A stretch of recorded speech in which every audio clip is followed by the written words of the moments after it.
Hey there folks, and welcome to the next new tryouts. The 130 mile per hour tryouts. In other words, the fun size competition. We start our little journey with the first car in mind when it comes to this tryouts. That is the 1965 Mini Cooper S.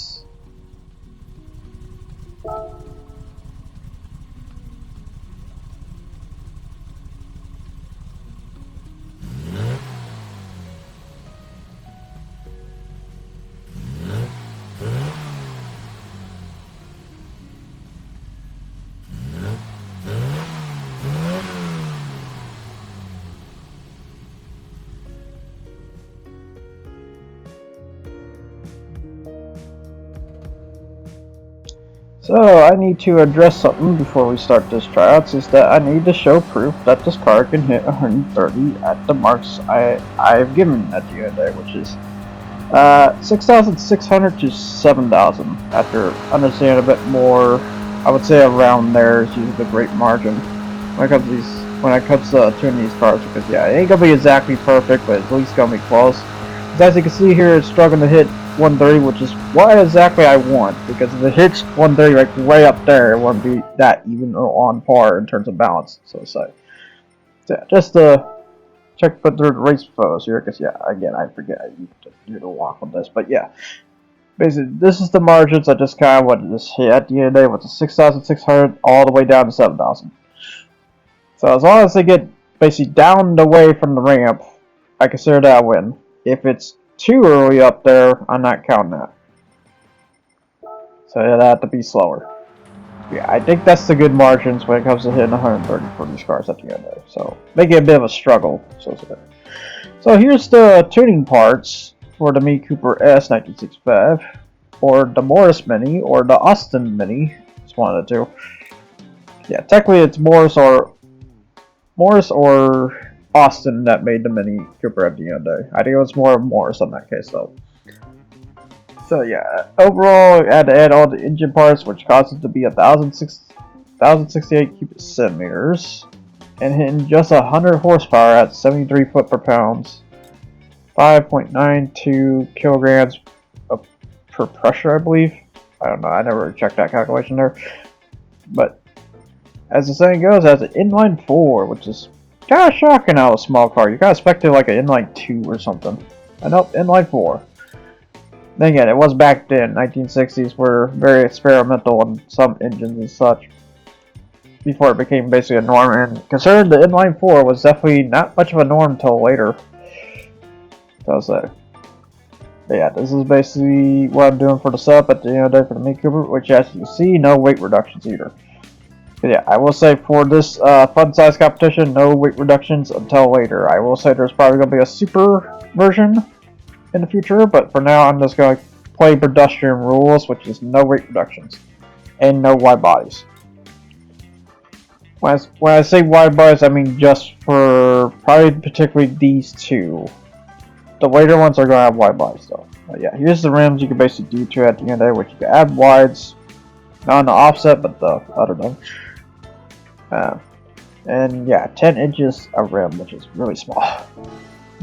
But not surprised, as the saying goes, it is one of the first microcars in terms when you think of European cars, so to say.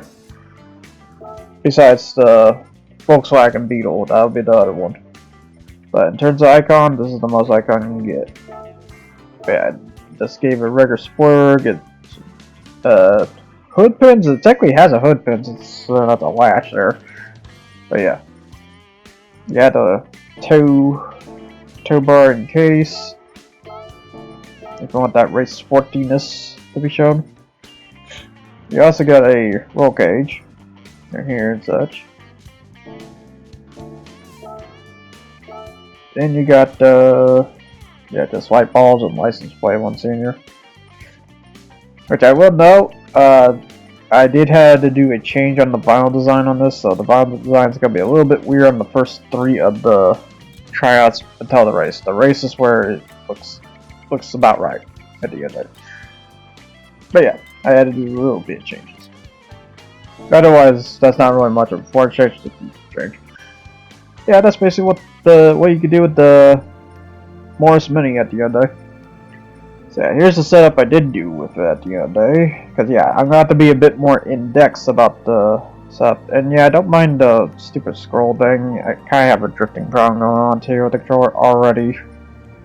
Although I cannot believe I have that already. But yeah, here's the basic training setup. Which it says 160, but you want to manually set it to 210 of 1.021 there. That's how you get the numbers on that. But yeah, set straight at 100 horsepower. That's what shocks me the most. Just to hit 130. It's not much. Now, when it comes to spoiler setup, in case you want to know which one drives the top speed the most, it's the rear one. So in case for anyone who wants to know about that. So the more you adjust on the rear of add, the more it struggles to get top speed at the end of it. That's what I'm basically getting at. So yeah, in case you just want absolute top speed, you just turn that down to 0 basically. I will say, probably was stability and return for that. Yeah, this is overall basically the setup for the Morris Mini at the end of it. I would say BMW Mini, but it's kind of weird on that because technically it's a Morris Mini. It's not really a BMW Mini. BMW owns it later though. But yeah. Here's the vinyl in case anyone wants the vinyl, which the vinyl is based off the 1100cc special that was offered at one point. Probably much later edition, I'd assume. But yeah. So, the Morris Mini Cooper, or the Austin Mini Cooper, is a legendary icon. It's the car to know when it comes to microcars at the end of the day, and probably the slayer of most microcars too, because yeah, there were smaller cars than this Mini Cooper at the end of the day.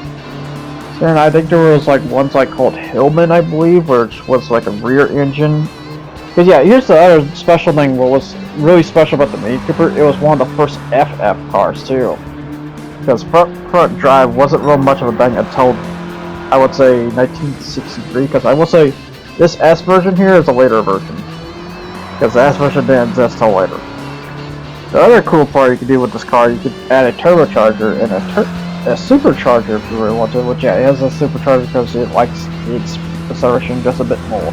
I would know probably with the supercharger though, I think it costs a bit more fuel, so do what you will. I'm not saying that was but yeah, the Morris Mini is probably like easily the most famous little car, period. Like at the end of the day, it's definitely an icon in terms of, well, like, especially like Michael Caine with Italian Job, damn sure.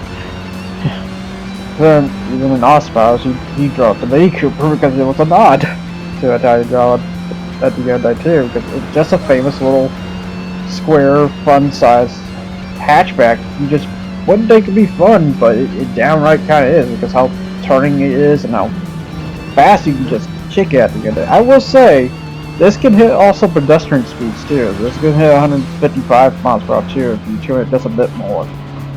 You can't do it really crazy unless you stick the Honda Civic. Oh yeah, I forgot to mention. Yeah, you could also do engine swap too, which I forgot to add the engine swap category too because it was right there too.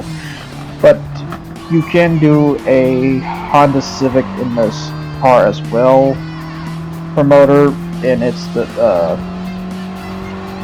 can't remember what, I think it's like the FK series. It's not the FL, I think it's the FK engine at the other, and it's not that good. I'll just tell you that much because Civics are just known to be bad on acceleration stability, so they're just pretty bad. Just horrendously bad at the end of the day and such. But yeah, that's overall how I kind of think of the Morris Mini Cooper at the end of the day. Just definitely one of the most famous little hatchbacks, period. And probably the definition of kind of hatchback, even though there's another car here in the future we'll be driving that's technically the first hatchback, which we'll be driving that sooner or later. But for now, we're just seeing the times of how fast this little Mini Cooper can go around on the basis of 130 miles per hour. So its acceleration is pretty crazy for the most part. I would kind of say in the levels of 4 at least. For the 4, I would say like 4 out of 5.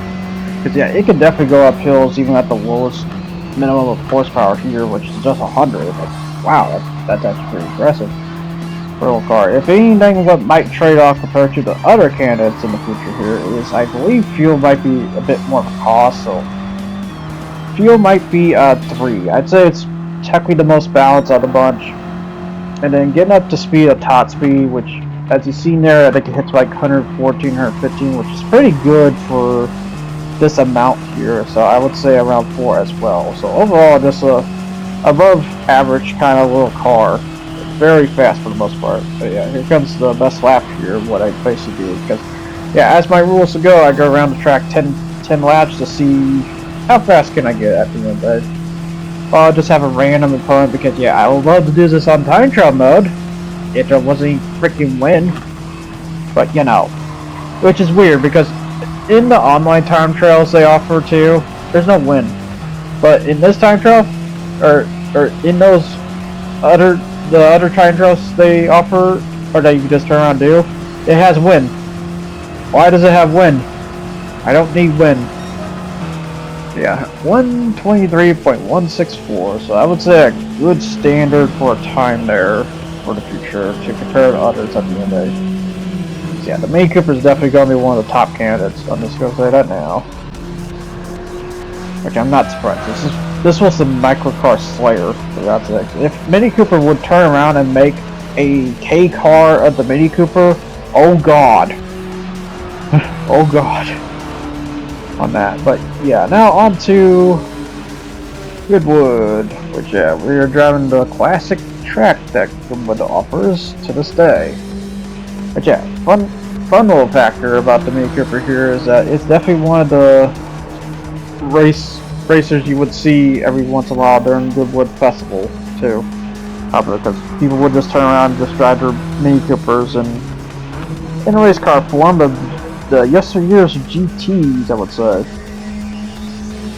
Which is kind of funny because the candidates you'll see versus the Mini Cooper, you'll see a bunch of Shelby Cobras and other candidates beyond that. I think they're, you know, outclassed at the end of the day, but it is what it is. It's just kind of cool to see like little Mini Coopers just somehow being a challenge to the upper GTs in advance. So it's crazy. Yep, so I decided to pick Goodwood because Goodwood's kind of that top speed track for 130 miles per hour case. Because you really don't need a big track at all just to hit 130. Not a hard number to hit. And even with the restrictions I did to, you know, because I wanted to, the reason why like basically down the hill, like the 6,600 meters to 7,000 there, because I want the less is more, because I don't want the car to just straight up hit max gear right then and there. I want the car to at least have some room to the gear before it hits to the gear. So it's like that, and also I could see how just close like one is to another at the end of the day. Like keep it more on par. Let the car's power do the talking, or the acceleration do the talking, because power's not going to be much of a deal when, you know, they all hit 130 at the end of the day. Somewhat, although there'll be a hidden top speed mechanic within the car at the end of the day, but it just, I just kind of just think and try to figure there's a fair competition to this at the end of the day. I will note though, it's still going to be off balance no matter what I do, but maybe one day I might turn around and do a balance style of it, like see how close I can put this car's time to another car's time, or do I really need to put this car's time at the end of the day? Because reminder, I'm not going to do sprint racing, I'm going to be doing endurance racing, and the endurance racing is going to have the 9 times burn fuel, because these cars are so endurance about that. Their fuel tank will last forever, and then 12 times on the tires because they're pretty light. They ain't gonna burn those tires in the time soon. So you might as well have a huge burn factor to it. Yeah. So going around that, Goodwood. Yeah, Goodwood's just a fun little track for cars like these. Yesteryear's cars. I think my only thing I think it's missing for Goodwood, I think they're missing the Dunlop giant tires. You just go within and stuff, like little giant tire tunnels. That'd be pretty cool. Or some bridge tunnels. Or not bridge tunnels, but just an overhang bridge. like right here, like this is so dry right here. Like add some statues or something there. Give us some flavor. Like I'm not saying Goodwood's bad. I just think it just needs more flavor. Yeah, now come across these turns here, because yeah, these turns are pretty, I want to say just road-like turns at the end of the day. It's kind of interesting. Yeah, you would think it's like circuit-based turns. It's not quite. It's like more like bigger turns at the end of the day. Yeah, the track's just kind of strange at the end of the day, but it's just something I just need to drive it on. I just need an example to drive, and I think Goodwood kind of just hits that portion just right. That's it. Especially on the top speed side of things. Yeah. So let's go around the roundabout here. Okay, got a bit of turns here and stuff, and then we got chicane at the end. That's we got the best lap for this one for Goodwood. Let's see here. 131.427 on this one. What's this going to be? 130 and 130.990. I'm surprised. Okay, I was going to have 131 there. But it didn't. That's victory for that. There's a hit past 131. So now on to Tsukuba with that firecracker finale. Yeah, Tsukuba, I decided to pick this one because you kind of have to. This is the pedestrian course. This course was known as the people's course at the end of the day in terms of Japan because, yeah, you weren't able to technically drive on Fuji International Raceway back then. So what they decided to do, people decided to do, they turned around and made their own course, which eventually became this, which is Tsukuba. But yeah, definitely one of the funnest little time attack courses for you, and the reason why time attack basically kind of exists, you kind of have to think this course for that reason, because people wonder how fast can you get around this track at the end and such. So they try to go as fast as they can, and as little as they can get to at the end of it. But yeah, it's kind of funny. People are probably realizing at this point, yeah, you have a racing cart chasing after it. Yeah, you can have a racing car as an opponent, I will say, and it's hilarious too, because for some reason they think the racing cart there is faster than the Mini Cooper here. Big time, I will say. So yeah, if you just want to make a quick buck, you can basically have the Mini Cooper versus a couple go-karts at the end of the day. And the worst part is, the go-karts, they're not only not faster, their fuel burns like no tomorrow because they don't have much of a gas tank, I will say. There's a go-kart after all. Go-karts don't have big gas tank. They got fast, maybe a liter of gas, if I recall. So not much. But they do have a performance that's kind of hits on par with the cars, like the Mini Cooper here. Unless the Mini Cooper so happens to have race hard tires too, because yeah, I will say I will be doing race hard tires for all of the micro cars at the end. I thought doing the comfort sauce. I was like, nah, let's just do racing hards as a place safe. Because I will say, in the future here, once I get the 20 candidates fulfilled, I will go ahead and do a AI race in the future involved with the microcars and stuff. I will say the 20th candidate is not going to be one of the AI stuff. So whoever's the 20th candidate, you're let off hook for now, I'll just say. It's just whoever loses within the well, I'd say 1 through 9th place is safe, but the rest of them are not safe. I'll say that much. Because yeah, there is going to be more on this Tryouts in the future in terms of series. I probably will move on though to the next one, which that would be 155 pedestrian series, or 155 miles per hour series. That would be very pedestrian-based cars, I'll just say, to give a hint. But yeah, for now, just around the Mini Cooper S around the Tsukuba. So as a go-karts trying to give chase, because yeah, I would say this track really fulfills a go-karts play too on top of it. Although I still think they should bring back the one go-kart track at the end of the day. Because yeah, Gran Turismo had a go-kart track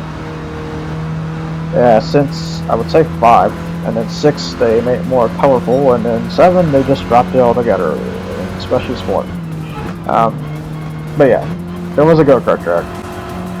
but for some reason they got rid of it. I think it's because of the fact that they wanted to no matter how vehicles fill up to 20 spots, because this game did increase the amount of how many cars can show up.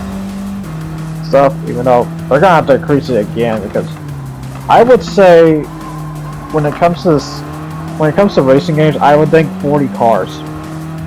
I usually think 40 cars, and that's because of NASCAR. That's because of GT3, PS4 stuff. Like they're usually like 40 or 60 cars on a track, which is kind of difficult for Tsukuba's case, because Tsukuba, as you see here, it's a small track, so having 20 racers is already dense. Putting 40 though, holy moly.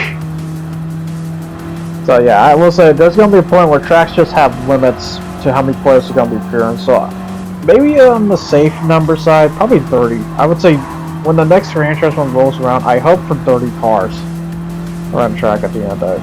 That would be insane. Insane and downright fun at the end of the day. Seeing 30 people go at it, insane. So, but yep, that's basically the time for Tsukuba Day. Which 101.06.091, which not bad, not bad. So yeah, here's the other thing I'm gonna do. I'm gonna show basically what you can do with this car at the end of the day, and also probably say what tires you could probably use this with. Which yeah, with the Sunday Cups, I would say at best comfort softs. You could do that with comfort softs at the end of the day.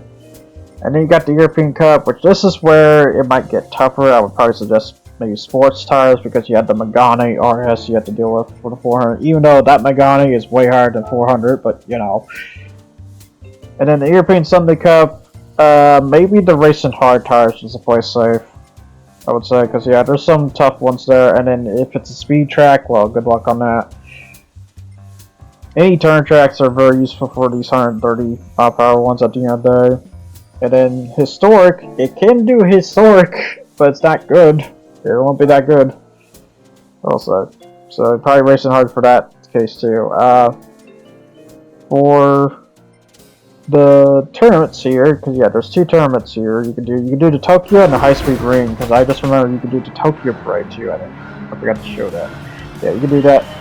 So now off to the custom race, because yeah, I'm not gonna show one of the Ram races. Instead, I'm going to do a 20-minute endurance race for each of the microcars I'm going to present here from then on. Which yeah, 20. So in other words, 14 laps around South Reverse High Speed. Not High Speed. Grand Valley Highway. God, being dumb. But yeah, on Grand Valley Highway, South Reverse. Might as well, do the initial track with the Mini Cooper, so to say. But yeah, for our candidates here, we got a lot of interesting candidates and stuff. Because yeah, I will say, I don't know if a lot of people know about this, but there is a sort of exploit you can do if you, before you start the race, have different tires instead of the tires that I have currently, which I have racing hard tires. If I turn around and slap sports hard tires, the custom race, upon accepting it, will think you're still using the sports hard tires. If you turn around and then go into the quick menu, switch to race hard tires, you still do the race as if you're doing sports hard tires, but you're driving race hard tires now. So that's what it is to change. Not only to change the opponents to make them easier, because yeah, I will say if you do this with race hard tires, you're going to deal with some really tough opponents. I mean, as in, you deal with the Honda NSX Type R kind of level. It's like, oh my. Which, I will say, in this course, you could probably technically do it, but in other courses like the Goodwood, good luck doing that, because top speed is going to be a big factor when it comes to that course, which I will be doing that course with a different candidate sometime sooner or later. Probably the next one here, matter of fact. But these are opponents based on if you slap the Mini Cooper with sports hard tires. So you see, which is kind of funny. Hey, look, there's the other contestant right there, the Ford Roadster. Speaking of, because yeah, that is like the only microcar I can think of in terms of fun size car I can think of when it comes to America is the Ford Roadster. Because yeah, I will say in the contestants, if you want to know the lowest in terms of contestants, it's America's side, because we don't really have that many fun size cars. We have basically big burly muscles like that Superbird there. Which, I don't know what I'm going to do with that. I'll probably just put on the sports side of things for that car in the future. Sport is 186 miles per hour. In other words, 300 kilometers per hour. Because yeah, might as well give it the fair share of things and not neuter it because of its crappy transmission. So say. Yeah, I will say the one thing about that car, it sucks at its transmission. When it comes to muscle cars. Well, technically all of them do. They're usually stuck with like 4-speed, 3-speed, or 5-speed. One or two. Yeah, here's basically all my contestants here at the end of the day. We had the Lancia Stratos as being one of the big rivals, which I'm not surprised. That is a rival for sure. I'll tell you that much. If there's anything that's neutering that car, it's the fact it's wearing comfort medium tires. Which, speaking of wearing comfort medium tires, hell, I'll tell you, Prius G 2009. Oh my god, just like laugh out loud. Cause yeah, you can get opponents like that, for example. So it's if you so happen to put sports hard tires on the Mini Cooper. Cause yeah, like I said, this is all based around the sports hard tires on the Mini Cooper. Cause yeah, the event does not adjust itself when you switch tires on the fly. If you switch tires and then go to the menu and adjust it, it will adjust based on those tires then. And such. This includes if your opponent were to use the same custom Mini Cooper. If you put sports tires on that Mini Cooper, that opponent will use that sports hard tires. Well, I say sports hard tires loosely because the other fun part when it comes to custom race, it's either racing hard tires or bus, which that was the biggest fault I had when it came to the AI race. It was way before. Sorry, back then. So not doing that. Instead, I am going to do racing hard tires instead when it comes to the AI racing next time. So it's like I was going to do it for 650 pp tryouts, but nah, it's like, you know what, I'm better off doing more funner route that is the miles per hour route. So yep. So it's almost like I'm going back to square one, except this time I'm doing it in a different, and I would say funner measurement to say. Because if there was one fault I found about the PP tryouts is that they really don't take fuel into account pretty much when it comes to that. So it's like, oh, I should probably just take that in the requirement, so to say. So in order to take that requirement, I just thought, I was like, what should I limit at the end of the day? Should I limit how fast it gets around the track, or should I limit based on the top speed? And I decided to limit based on top speed because I want to still see the potential of the acceleration and turning factor of the car at the end of the day and such. Yeah, got some other opponents here too, like the Nissan 180SX, which I'm surprised how good that's doing. Been pretty good, I gotta say, in 6th place right now. Yeah, there's Mini Cooper still getting up there eventually, because yeah, I will say all these opponents will submit sooner or later. But yeah, this is how it's gonna be when it comes to doing race tryouts for any of these fun size cars at the end of the day. But I do say fun size loosely because not all of these are gonna be microcars. Some of these are just yesteryear's cars. Like technically, the Mini Cooper is a yesteryear's car, not really just a microcar. So you know, nowadays you have BMW Mini Coopers and stuff, which they aren't bad. But I do gotta admit, there is some sort of uniqueness when it comes to liking the original in terms of its small sheer size. It's the size of a K car. If you take this to the Honda M1, you will notice it's very similar in terms of size dimension. The only thing that's, you know, might drove off the whole K car apart would be the engine size, but it always makes me wonder if someone turn around, slap a K car motor, and it's tech converted into a K car. You know, like I said, I kind of would like and kind of wish BMW would do that, make a K car version of the Mini Cooper. That way, in case for those that still want the Mini Cooper aesthetic, because I think that's what's fallen off lately in terms of Mini Coopers, that it's not just, you know, the performance and stuff, it's the looks of the Mini Cooper at the end of the day, which is very important when it comes to cars. You don't want to drive that off. I mean, look at the Toyota chairman guy. Mr. Marizo there. He's turned around and made every doll car in the most beautiful looking cars, period. Like, every sedan and every hatchback he has touched looks 10 times better than what they were. Because the 2009 Prius was definitely a step in terms of design and styling compared to its 2005 version. Like, there's examples like that where you made the cars look better. And then not only that, he also made the cars where they don't have to update like instantly within a year. You know, change the whole body and everything. Just, you know, add little effects the car needs at the end of the day and such. Yeah, and then we got the Alfa Romeo 8C here, which, like, oh my god, speaking of old classic cars. Cause yeah, here's the cool part about doing custom races, you get to see cars like that and stuff. Which was, like, the other big problem whenever I did races between 650 and the 600cc, while they were, you know, challenging and stuff, the problem is, the challenge can always be too much of the same, you know? The way I was getting more challenged if the car was technically harder at the end of the day.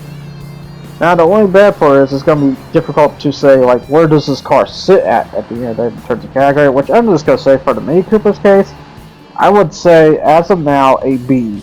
It is definitely a B to me. It's definitely not a C for damn sure. It's really good for the most part.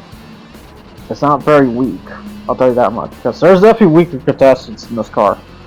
Where it stands, because I've tested every car so far that need to be tested for the candidates, so to say. And if you want to see all the candidates, like, there's the first episode, the introduction episode.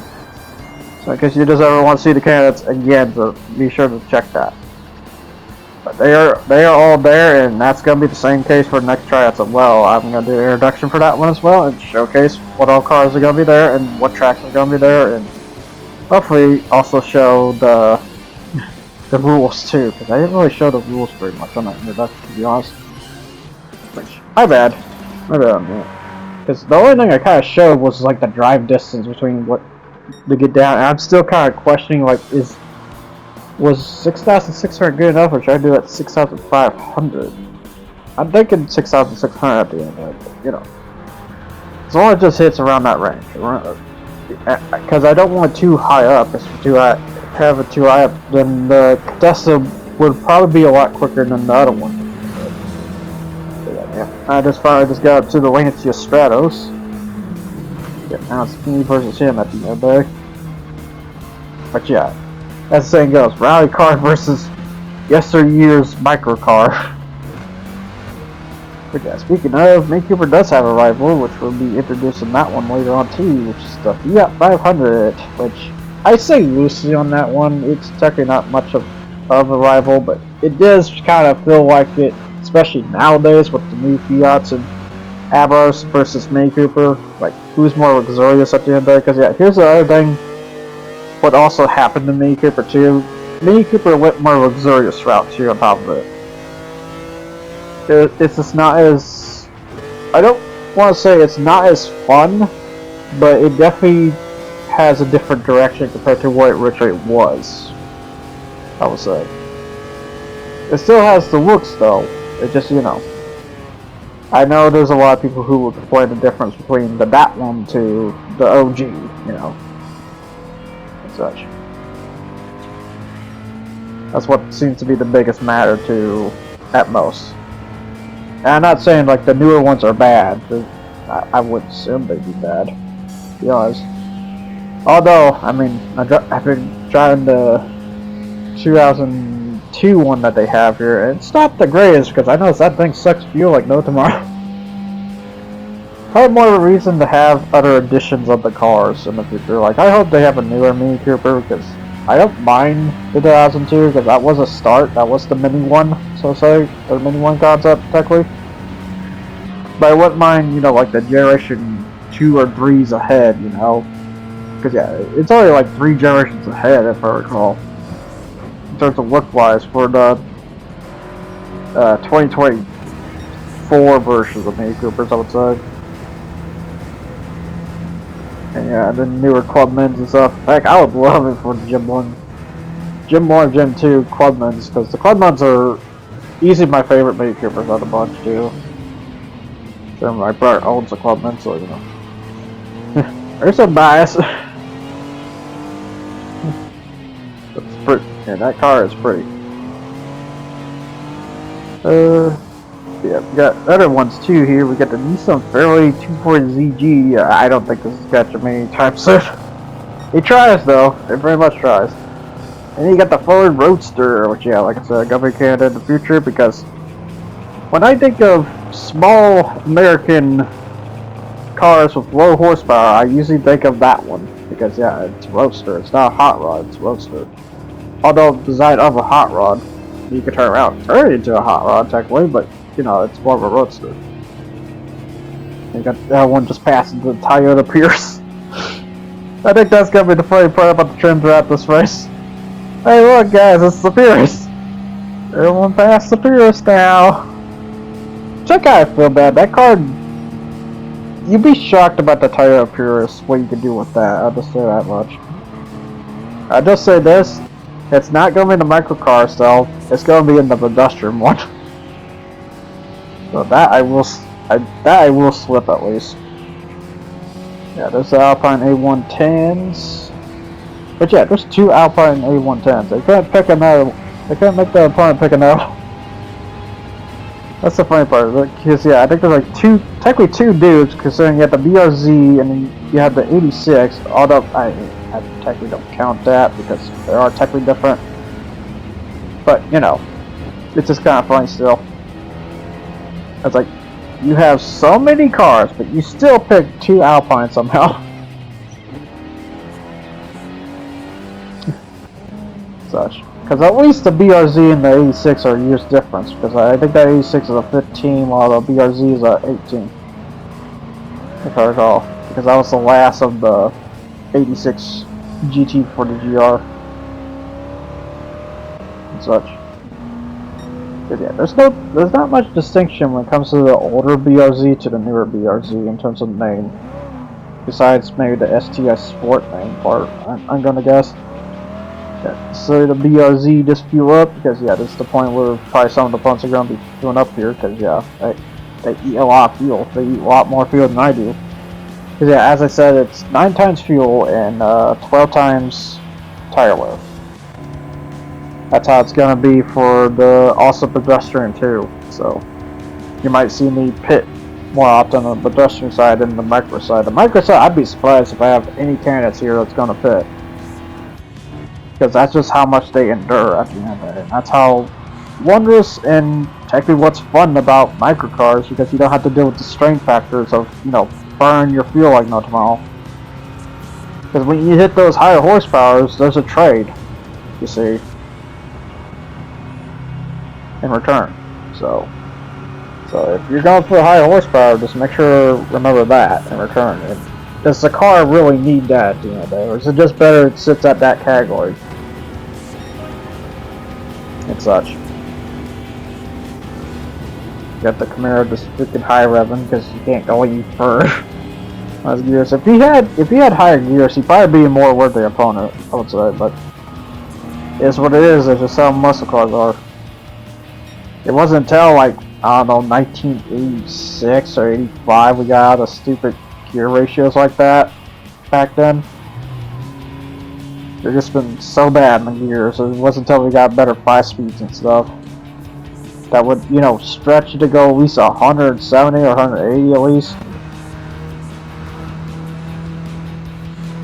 That's just how much of a stone age we were back then of 80s and 90s. Until America finally waked up at one point and decided to look at Japan. It's like, damn, you know, Japan has a lot of crazy good cars, and that they do in terms of late 80s and 90s.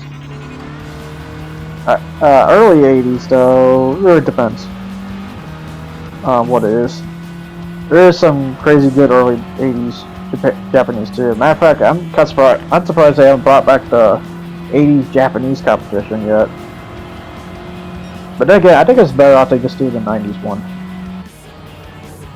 Again, I would say, I don't know, I'd say like in between 1985 and 1995.